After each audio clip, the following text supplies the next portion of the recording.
Good evening, everybody. Today is January 16th, 2025. We are slouching towards Bethlehem, as I like to say. We are heading towards an uncertain future. We have the end of one presidency and the beginning of the next presidency. All right, so this is Coffee. I am Coffee, and this is Koffee Spills the Tea. And before I continue, let me just remind you to please like this video, subscribe to my channel, and hit that notification bell so that you know when I'm going to upload my next video to the channel, which I said will be on Tuesdays and Thursdays. Granted, they're happening extremely late at night, but I'm also in classes right now. I am working on a new certification. I am constantly going for certifications for my field in IT, and the best way of making sure that I'm competitive is to always make sure that I'm able to keep up with my certification. So that's what I'm doing there. So let's talk. I did not watch, I'm just not gonna get political, but I decided not to watch the Biden farewell presidential address that he did yesterday, which would have been Wednesday the 15th. It just made me feel kind of sad. And I just kind of wanted to watch it another time when I'm not feeling like, sorry, I'm just kind of realizing that my hair is a little bit messed up, a little bit more messed up than usual. But I just said, I just feel like it's not the right time for me to watch it. So I'm gonna probably watch it maybe in a week or so. Maybe I'll watch it on Monday or something like that, or I might watch his inauguration, which was really a lot of fun to watch and a lot of fun to see. And then the end with the fireworks and Katy Perry singing. I really, really liked that inauguration, even though we couldn't attend. But I remember, and I'm just now reminiscing, um, they did not tell us there were going to be fireworks. I should have known better. And I just remember like just watching it, and then all of a sudden I felt like the ground was like thundering. My dogs were going nuts. I could hear booming, and I'm like, what is going on? And I'm like looking at the YouTube, because I don't have TV. P.S. I haven't had a television since 2017. Best decision I've ever made. But I just saw like the whole Katy Perry thing, and then I was just like, yeah, I don't even want to get in my car and try and run up there because it's probably gonna $3.95 is gonna be a mess. Um, I just didn't want to deal with it. By the time I got up there, probably the song's gonna be mostly over. I'm gonna get stopped for speeding. I was just like, no, this is not gonna happen. I'm just watching it here on TV, and it's cold out anyway, so it worked out. Um, but maybe I'll watch that, and then maybe I'll watch like Barack Obama's like first inauguration, which I attended both, but it live in person. Um, but okay, it is what it is. We have a new administration coming in, and it's one of those ones where we're just gonna have to wait and see how things go. But the reason why I'm mentioning it is because it just kind of makes me reflective about wanting to get out of this country sooner than later. Um, I said like, hey, you got to find out a few things. Number one, you got to secure a job that's remote. Number two, you got to close out your house or your apartment or your condo or whatever. And if you're lucky enough to have property, sell it. Just sell it. Um, I feel like there's a difference between you saying, "Hey, I'm going to move overseas for a few years," versus "I'm leaving and I'm never coming back." And I'm in that latter camp. I'm leaving and I'm never coming back. But I don't have any real estate, and I had an opportunity many, many, many years ago, but I squandered that opportunity and have regretted it ever since. But it's like lesson learned. I will not make that mistake again. But yeah, so if you have property and you sell it, then it's like money in your pocket. You go overseas, then you can immediately purchase property over there. And there's countries where once you purchase the real estate, it's not like in the United States. There's not taxes you have to pay on it, property taxes and taxes and taxes and taxes. You just pay for the house, you pay for the fees, whatever, and then it's yours and it's done. Um, I have a goal, and my goal is to get three. Oh, I already have one passport. I want to get two more passports, which means I'll have to be living out of this country for a really long time. And I want to get 5 permanent residencies. So the whole idea is that I really want to be as mobile as possible. One sec. My phone is just going a little bit nuts. My other phone. There we go. But I just want to be mobile. Like, I would love to get permanent residencies in different countries so that I can just kind of just jump from place to place to place. And if there's problems arise in one place, I can just hop to the next place. If problems arise there, I just hop to the next place, and I just keep hopping. One of the things that I was kind of worried about was my dogs. So you have to make sure that are you able to take care of your dogs, or if you have like family members that you are thinking, I don't know if I can take them with me, figure it out. I thought I was going to take my mom with me, and she was kind of eager to go. And then I think the more she thought about it, the more she was like, nah, I don't really want to go. Um, she has medical issues, and she has a neuromuscular degenerative disease. But I found a Facebook page where they're like, yeah, we definitely can help your mom with moving overseas and helping to take care of things. And I set up, talk to Medicare, talk to Blue Cross Blue Shield, talk to like all of her insurance people, talk to Social Security. We got on the phone, we did the 3 ways, we figured everything out. And then when the time came, she was like, no, I don't want to go. And I don't blame her. She's probably wanting to be closer to her kids, her grandkids, her great grandkids at this point. Stick around. But she did like the idea of coming for like 5 months. And so I set it up where I'm like, okay, we'll set it up where you can come for 5 months. We'll set up your home healthcare services, set everything up where you've got wheelchair accessibility, everything good to go. So yeah, so that's set up. Then I was like, okay, I gotta date my dogs. I'm just kind of running you through, like, if you decide you want to do this too, because you may want to escape, because who feels safe here right now? Not me. But yeah, so I'm thinking, what am I going to do about my dogs? I would never leave them. That's just not even an option. I'm not going to just bring them into a shelter. That's just not going to happen. I'm not going to give them to friends or family. That's not going to happen. What is left that I can do? Take them with me. So one of my dogs is small enough to be like on the plane with me and be in a bag underneath the seat in front of me.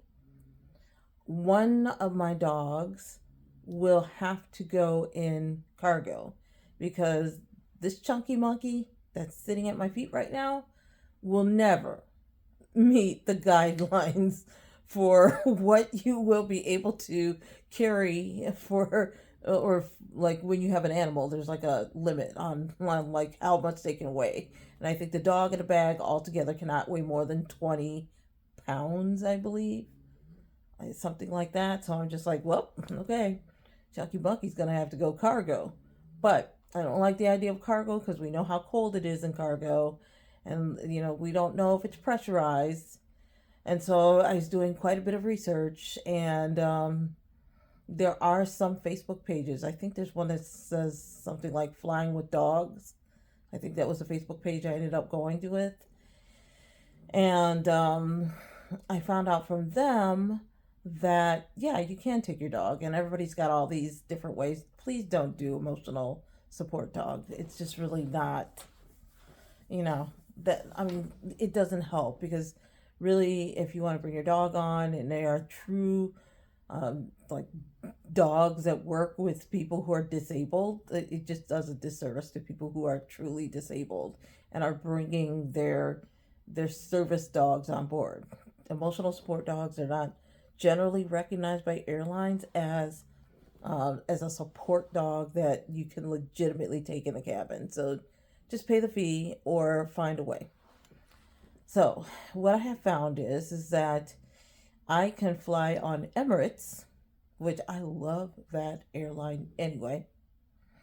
And if I start or terminate a flight to or from Dubai, I can take the dogs on their airline. Now, if you do that, then they will fly in a, like, they'll fly like, I don't know what the compartment is, but there's a compartment specifically set for dogs. It is pressurized to the pressure of a cabin. It's well taken care of. I think they have somebody there to like watch over the animals even. It's really nice. So I was just like, okay. So now this has turned into, when I do move out there, I'll most likely fly into Dubai, terminate my flight, spend a few days in Dubai, or maybe even a few weeks, depending. Um, and then take another flight from Dubai to Italy. And then once I get to Italy, then that's that. So that way I have a flight that starts in, or yeah, terminates in Dubai and then starts in Dubai. And I do love Dubai. So I'm totally okay with this. Now I just need to make sure that my dogs are up to date with all of the recommended vaccinations or whatever, which they are, for Dubai so that I can register them before I leave for Dubai to let Dubai know that I'm bringing dogs. And then I need to set up some kind of house situation where I can stay with my dogs and be in Dubai.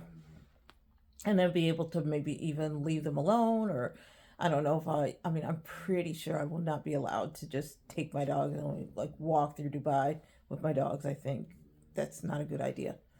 Um, but to be able to spend a few days and, run into the city for a few hours and enjoy like all the things that Dubai has to offer, and then rush home and then spend time just kind of relaxing with the dogs or in a condo or something where I can be with the dogs and just kind of overlooking Dubai. It just sounds like a lot of fun. And Dubai really is a lot of fun. I like, don't I know the Sex and the City thing, like kind of, and it was Abu Dhabi for them, but just don't break the laws and you'll be okay. So in that case, that city or that movie was correct, but it's kind of weird movie. Um, and but they have wonderful like silver markets, gold markets. They have wonderful spice markets. Oh my gosh, I love that place. And then they've got like, you can get all of these like, like purses that look like Gucci or look like, like Dolce and Gabbana and everything like that. Although now that I'm moving to Italy, like most likely Italy, um, I can get it there. So no point to that. Anyway, so like yeah, so yeah, dogs are taken care of. And now I'm just closing out my storage as I've been talking about. The saga continued because I just was like, I'm running out of time. I'm not getting through all my storage. I just don't have the space. I had this nonprofit come out. They kind of, as I mentioned last week, we really struggled on me being able to meet with them and then saying no. And now I'm just like, okay, then I just grabbed a whole bunch of stuff and spent quite a bit of time on Tuesday, I think. Yeah. Or Wednesday. Yesterday. just pulling a lot of things out, putting it in my car, dragging everything back, and then I'm just like, I'm just too tired to pull everything out of this car. It's just gonna have to stay in the car until I can get time to pull it out. Put it in a house. I don't have a lot of room in the house. I'm gonna sell off as much as I can. Got on Facebook, talked to neighbors, a new Facebook page, talked to neighbors, and determined that some of them may be interested in some of the things I have. So what I'm going to ask them to do is, I'm not looking to make a lot of money, but just make a donation. And then whatever I can get out of storage and bring here, if they want to come by and make a donation, they can pick up whatever. So, whatever doesn't get picked up, we have bulk trash, and they'll take everything except gas grills, of which they'll take the grill, but probably not the propane tanks, and which is not a big deal. I can give the propane tanks to people I know who have gas grills. I just need to get rid of the gas grill. So, all of that is coming together. I negotiated, excuse me, boy, it's late, negotiated with my storage place. So they've agreed to just let me pay a daily rate for the first 11 days that I'm going to be over, because my storage is paid every month on a certain day. And because I'll be over by 11 days, they said they would just allow me to just make a payment for the 11 days and then get it out, and then I have to clean the storage, and then take off the lock and bring it to them, and it's over. And then I have a second storage, and I'm going to focus on that one, and that one is going to be a little bit more tricky because it's fitness equipment, and I need to get rid of the fitness equipment because I had a fitness and Pilates studio at one point. So I have a lot of equipment that I need to get rid of, and so it might be a little trickier. But I'm going to get on that. I'm just trying to just deal with one storage at a time. Once I'm through that, then the thing becomes, just making sure I can secure the job, which I've already mentioned. But I just wanted to then bring this back to a story that I had. And there are remote jobs. There's a company called Time, etc. that I talked about with, I think it was Stephanie Perry, who has a YouTube channel. She was the one that mentioned, you could be a virtual assistant. It starts you at $17 an hour. She's making more than that now, because over time they just kind of raise it. But it is a firm start at $17 an hour. And so when I've done the reading, it appears as though most people, when they hire a virtual assistant, they need someone for about 10 hours a week. So the name of the game for you, if you decide hey, I need to work virtual, I need to stay remote, in order for me to be able to move overseas, you can go and work for this company. It is a 1099, so there won't be any medical or anything like that. You'll have to worry about taking out your own taxes. One second. Just gonna go ahead and turn on my heater because as you can see, I love my little jacket thing here, sweatshirt thing. It is cold in the house. It is wintertime. So Time, etc. It's actually Time and then ETC. So if you look it up, you might be able to find a position as a virtual assistant. And they want people who are going to be long term. So if you're kind of hey, I'm between jobs, I really want to just get a remote job and get out of here, that might be an option. But you have to work on building up your client base. So I don't suggest that you sign up and then they accept you and then you rush out and then say, okay, I'm off. Because it's going to take, I think, a little bit of time for you to build up a client base and a rapport, and then be able to get steady work in. But as soon as I think you're able to make 30 hours a week of consistent work, then you're on your way out. Once you do that, just make sure that your healthcare is taken care of. I'm going to set up healthcare for the first year, with the intention that if I'm applying for a long-term visa, I'll be able to switch over to the Italian healthcare system at some point. But from what I'm understanding, medical tourism is strong, it's deep, and it's real, right? So if you are looking for better health care and you want cheaper health care than what you're going to get in the United States, then you can do medical tourism out in anywhere else in the world. So, for example, a lot of people, from what I've been reading and from what I've been watching, a lot of people go to Kuala Lumpur in Malaysia for to have like their physicals, and they're very extensive, and the physicals are like a fraction of the cost that it would cost in the United States. And just to kind of give you a heads up, if you're like, well, why is that? We all know healthcare in the United States is really expensive, insurance is really expensive, and all they want to do is deny.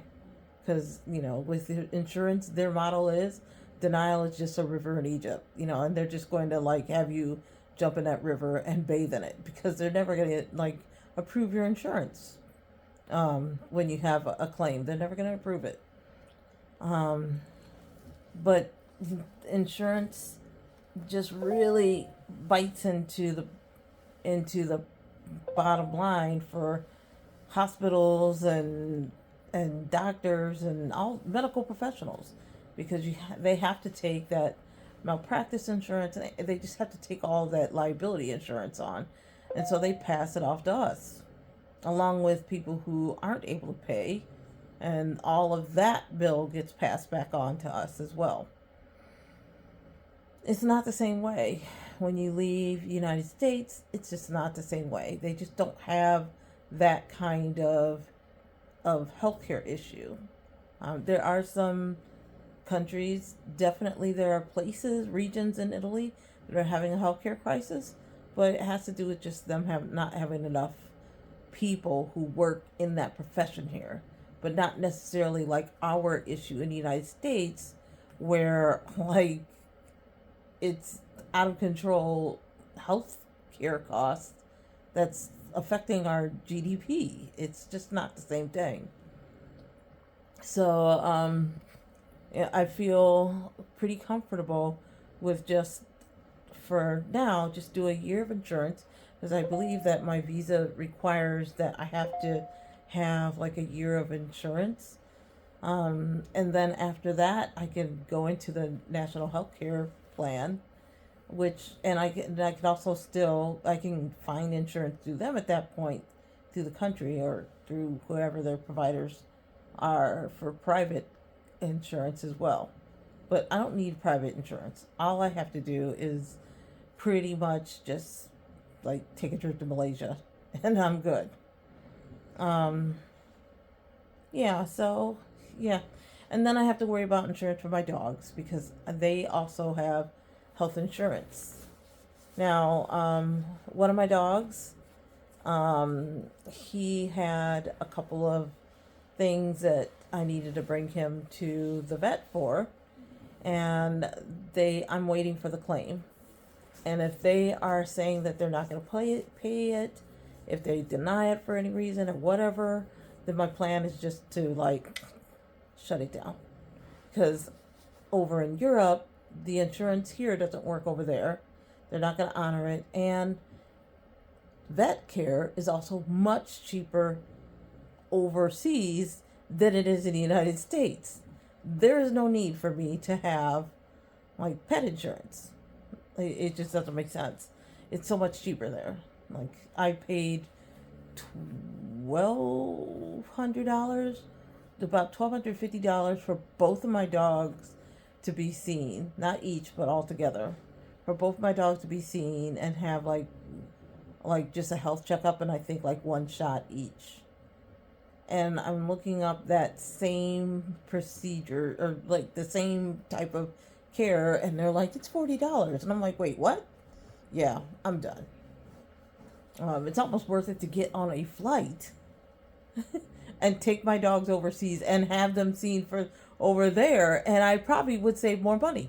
And I really held back on giving them the full comprehensive, because I usually go in, I have them do a fecal float and have a urine sample and all this stuff. But then last year I was like, nope, just lay hands on them and just give them some basic shots and we're out. Make sure they're updated. That's all they did. I just couldn't afford to do anything else. But I am going to see if I'm not going to worry about the insurance.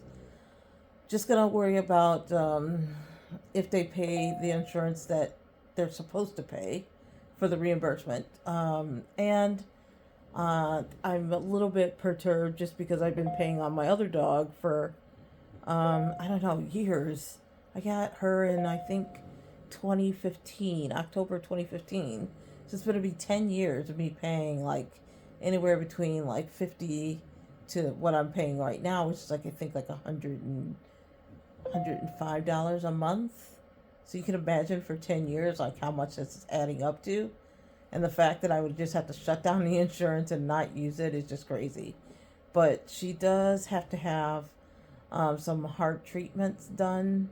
So I may just have those heart treatments done and then apply for reimbursement and shut it down.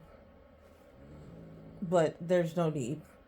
So I've taken care of the healthcare stuff. Then I was just like, okay, of the things that I am taking, like, what am I going to take? So I'm kind of like earmarking things out, and I still haven't started my diet. I've tried, but excuse me, I have yet to start. So that is going to be on my plan as well. But I have to decide what clothes I'm going to take, and I have to assume that at some point I'm going to get on the diet. At some point I'll lose the weight. At some point, I'll be able to get into the clothes that I'd like to take with me. So maybe I'll just bring some fat clothes like this stuff and then focus on getting my weight down so that I can start focusing on getting back into my skinny clothes. So I may do that. But besides clothes, I have to decide, because I've got multiple computers. You know, I am an IT person, so all that has to go. I am working on having my own videos on like how to put together a computer, how to fix a printer, you know, things like that. So I have electronic equipment that has to go with me, because those are the things that I use when I'm demoing, when I'm teaching a class. So, and then I found some like really like old stuff in my storage that I really wanted to, oops, I just kind of knocked that out. That I wanted to demo for class, like things that it's like, wow, they don't make this anymore. That's gonna go with me. I am definitely gonna sell my car, and it is in excellent condition. Sometimes it works so well that I wonder if it's working, because I'll like go and turn it on, warm it up, and go back inside, and then I'll come outside a few minutes later and I'm like, is it running still? Because it's so quiet. But yeah, I've taken care of that car, and I can sell it, I think, for pretty good money. I will not take it with me because it doesn't meet the European standards for emissions. I may take my scooter, and I have a motor scooter, not the little one like you see kids with one foot standing, but I have an actual scooter that is a Yamaha that's in the backyard. It's been sitting there kind of rusting out, and so it's not even working. So I may be able to take it to Italy as it is, and then have someone fix it up there, and then I can get a sidecar. That's what I'm hoping. So I can get a sidecar, some seat belts, and then put my dogs in the sidecar. And I know one of my dogs would probably be crying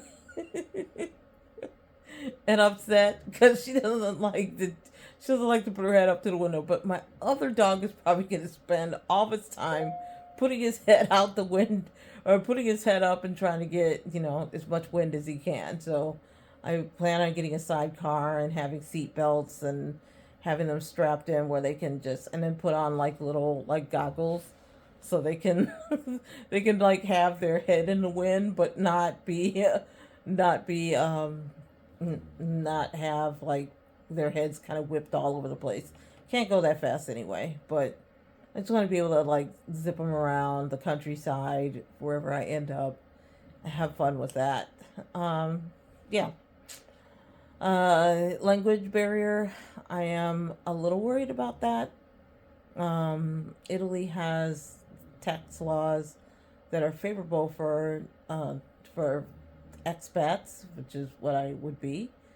It's like some kind of 7% law, so I can't remember exactly what it is, but it's very favorable, so I don't have to worry about double taxation. Um, as long as I'm in a small city. So if I'm going to be in a small city, then that's going to have to mean that I'm going to have to learn the language. Not great at the language stuff, but the one thing about Italy that I always felt worked well for me is that the longer I was there, the easier it was for me to pick up at least a little bit of what they're saying and be able to have a very rudimentary understanding of like what people were saying.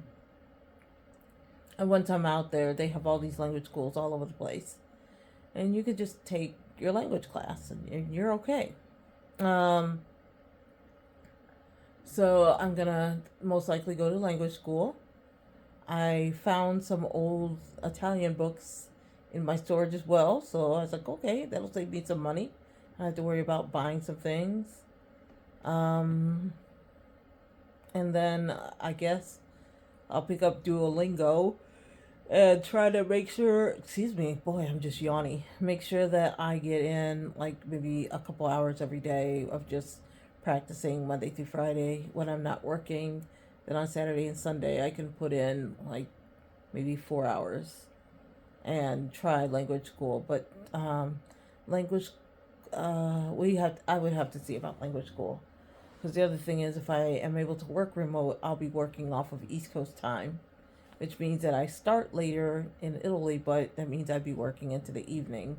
So I couldn't just go in and just say, oh, yeah, I'm going to sign up for language classes. And then they start at 7, and I'm like, well, it's only 1 o'clock in the United States, and I have another 4 hours to go, so I can't do that. But I am, like I said, I am planning on doing that. Can you say goodbye to your family? Yeah, I can pretty much say goodbye to them. I've grown up in a family where we had a lot of kids, and I wasn't the most popular one. And I kind of just always faded in the background. So it was very easy for me to just kind of dissociate from family and just be like, yeah, I'm kind of out. And like now everybody is trying to be closer because, well, we're older. Everybody's smarter, but me personally, I'm just like, yeah, it doesn't matter as much to me. There's a couple of family members that I care a lot about, and there's other ones that I'm like, yeah, we shared a house, for lack of a better word, or a better saying. So saying goodbye to my family. I want to go and maybe take a visit out and to see my dad's side of the family one more time. Make sure that they are understanding they can stop by any time. Maybe stop over and see my mom's family. That's a little harder to do. They're like really much farther away. But get all that just kind of knocked out of the way. And then, just start making the plans, close out my life. I have a goal of being out of here by September, and my goal is that once I'm able to secure that remote position, then the next thing I'm going to do is apply through the consulate for some a visa that that matches like what my goals are, which is to move permanently to Italy.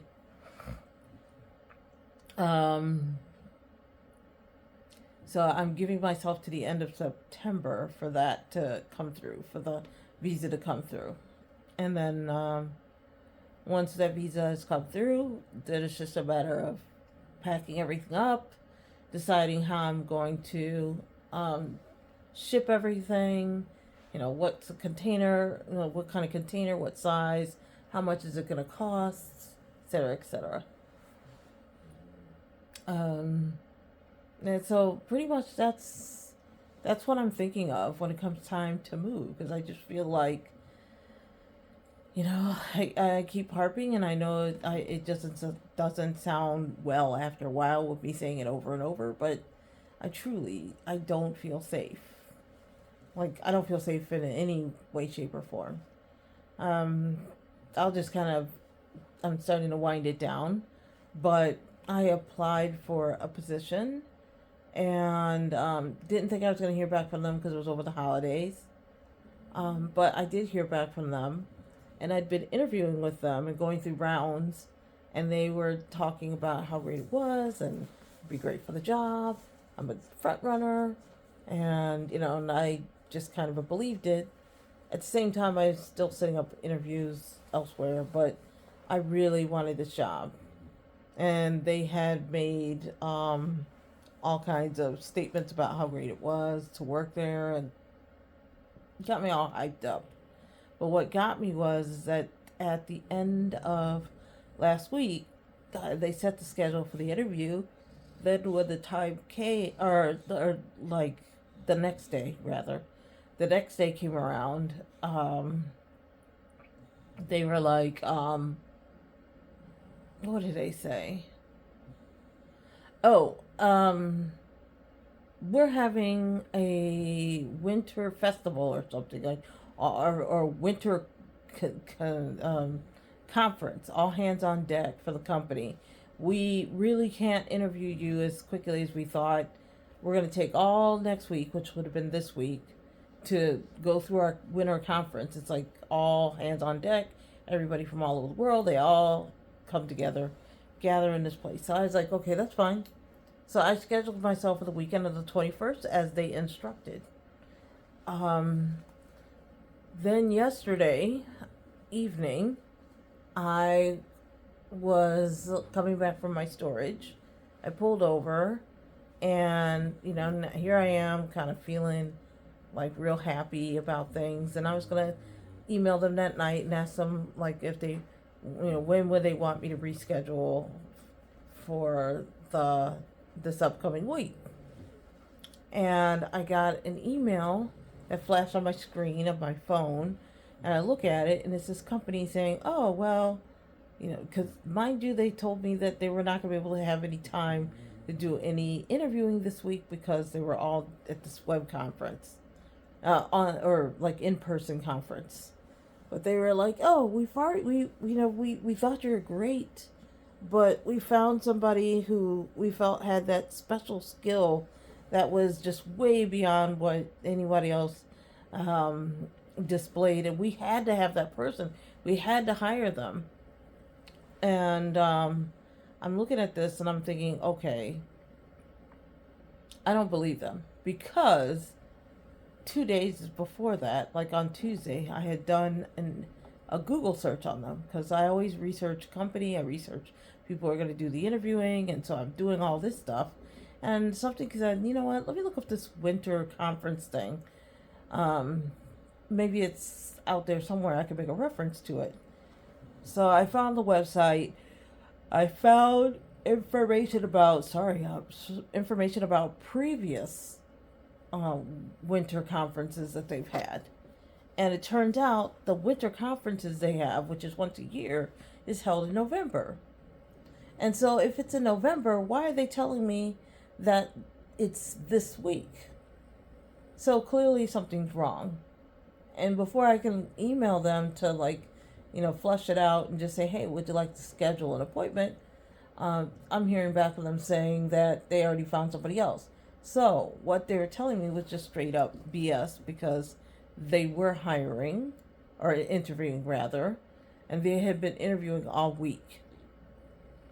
And so at that moment, I was just like, My mind was just kind of blown because I wanted to believe that, and this is a job I really wanted, and I wanted to believe that they hadn't lied to me, but clearly they had lied to me by telling me about this winter conference, which is held every November, and that they weren't interviewing for this week when they really were.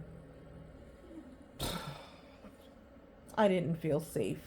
Like, I don't feel safe to interview. Like, and I'm sure this is not the first time that's happened to anyone else in the world. I'm sure it happens. But I wasn't happy with how it all went down. Luckily, I had been setting up interviews, and I have 2 interviews on Friday and another interview on February 4th. February 4th. And it's all contract work, but contract work, if it's coming on a regular basis and it's steady, I'm good with that. Yeah, so I don't feel really safe here in the United States. I don't feel like I can trust people to interview me. I don't feel like I can trust that there's a chance that that, for instance, that I'm going to get fair treatment. I really wish that if they had just told me, like, and I know people are like, well, why would they tell you? Because then you'd leave. But I wouldn't have left. I could just say, okay, I'm being more competitive, but tell me that you're going to be interviewing through the week. I mean, why did you have to lie? That just makes it feel really, what's the word for it? Scummy. I just don't understand why they had to lie. But oh well, neither here nor there. I have interviews lined up. They're not as great, but they are interviews. And they are being held tomorrow. So I've got the interviews that I have there, and I'm going to just jump out there tomorrow or Monday into the world and just say, hey, everybody, I am looking for a job. And see if that turns into something. Yeah, so that is pretty much it for this evening. I just kind of wanted to check in with everybody, even though it was a long check-in, and just kind of like tell people, what are my plans? How am I moving? How am I making this work? How am I getting myself together? How am I able to afford this? I really think that every person who wants to move overseas can. You just have to come up with a way. And you can't be that person that says can't. You have to be that person that says, how can I? And then go out and solve the problem. And if you can do that, then I'll see you in Italy, okay? Where everything is so much cheaper. I'm like, right? Crazy. I'm looking at houses in Europe that are so much cheaper than in the United States. Okay, so I'm still waiting to see if anybody has any comments that they'd like to share. Are there any topics maybe they wanted to talk about? Whatever, just let me know. The cooking thing is still coming up. I do want to show you how I work with taco wraps. As I said, I did this thing with very low calorie, high, I can't remember exactly, high protein diet, and I lost like 80 pounds. Now I've gained it back, but I'm going to take it down again. So I will show you some of my recipes coming up soon. But until then, name of my channel is Koffee Spills the Tea. I'm Coffee Brown. Please like, please subscribe, and hit that notification bell so that you know anytime I post. And share this video with any other black women that you know that are out there that may be looking for some kind of change or looking for something different. Or maybe they're in the process of trying to figure things out and they just don't know like where to get started. Come on in my channel and help me with my experiences, or create my experiences, and that will in turn help you create your experiences. Okay, enough of me. I'm going to go ahead and end it off. I will see all of you next week. Unless you have, well, I'll see you all next week. I won't go there. Have a great evening, everybody, and we will see you next week. Well, I'll just say we'll see you next week and see what a brand new day looks like with a new changing of the guards. Good night.